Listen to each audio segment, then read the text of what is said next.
Assalamualaikum warahmatullahi wabarakatuh. Perkenalkan, nama saya Reisa Febianti Silas. Saya peserta Latsar CPNS Pemprov Sulbar tahun 2022, gelombang 1, angkatan 4, kelompok 2. Pada hari ini saya akan membahas mengenai wawasan kebangsaan. Adapun topik dari pembahasan saya hari ini terdiri dari 4 topik, yaitu yang pertama wawasan kebangsaan, yang kedua 4 konsensus dasar dalam berbangsa dan bernegara, yang ketiga nilai-nilai bela negara, dan yang keempat aktualisasi ASN dalam bela negara. Yang pertama itu pengertian wawasan kebangsaan. Wawasan kebangsaan adalah cara pandang bangsa Indonesia dalam rangka mengelola kehidupan berbangsa dan bernegara yang dilandasi oleh jati diri bangsa dan kesadaran terhadap sistem nasional yang bersumber dari Pancasila, Undang-Undang Dasar 1945, NKRI, dan Bhinneka Tunggal Ika. Selanjutnya adalah 4 konsensus dasar berbangsa dan bernegara. Yang pertama itu Pancasila.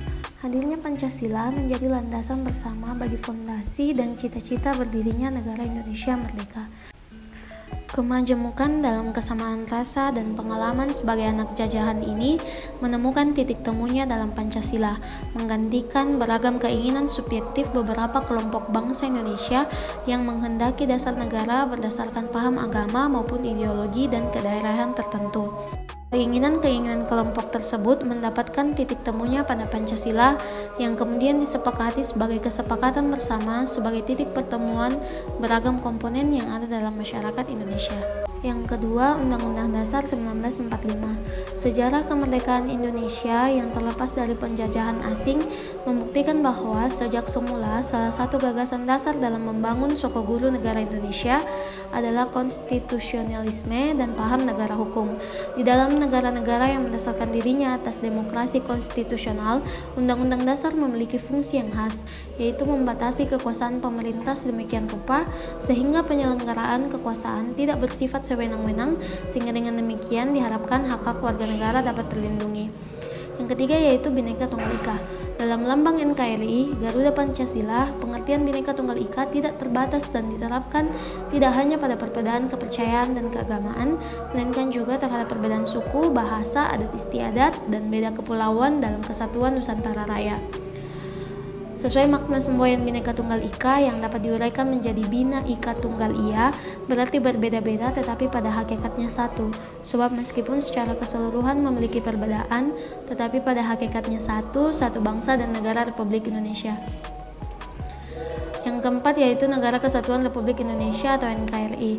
Tujuan Negara Kesatuan Republik Indonesia dalam sejarahnya dirumuskan dalam sidang periode 2 BPU PKI yaitu tanggal 10 sampai 16 Juli 1945 dan selanjutnya disahkan oleh PPKI pada tanggal 18 Agustus 1945. Adapun tujuan NKRI seperti tercantum dalam pembukaan UUD 1945 alinea 4 meliputi yang pertama, melindungi segenap bangsa dan seluruh tumpah darah Indonesia, yang kedua memajukan kesejahteraan umum, yang ketiga mencerdaskan kehidupan bangsa dan ikut melaksanakan ketertiban dunia berdasarkan kemerdekaan, perdamaian abadi dan keadilan sosial.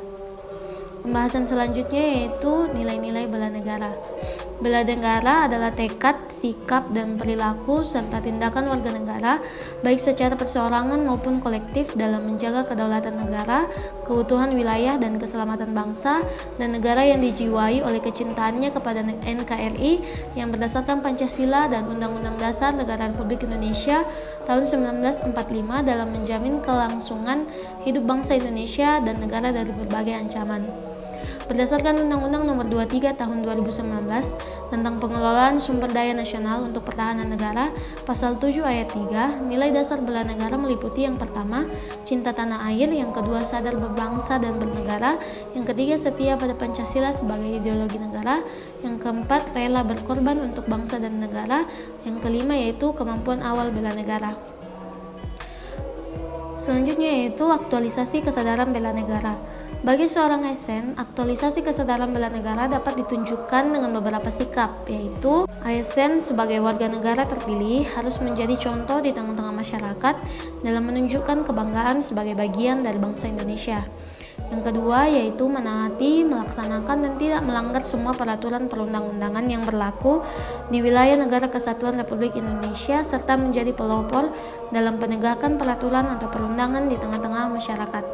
Selanjutnya yaitu menjadi contoh bagi masyarakat dalam pengamalan nilai-nilai Pancasila di tengah kehidupan sehari-hari. Kemudian selalu berpartisipasi aktif dalam pembangunan nasional dan menjadi pionir pemberdayaan masyarakat dalam pembangunan nasional. Dan yang kelima yaitu selalu berusaha untuk meningkatkan kompetensi dan mengembangkan wawasan sesuai dengan kemajuan ilmu pengetahuan dan teknologi. Demikian pembahasan saya mengenai wawasan kebangsaan. Sekian dan terima kasih.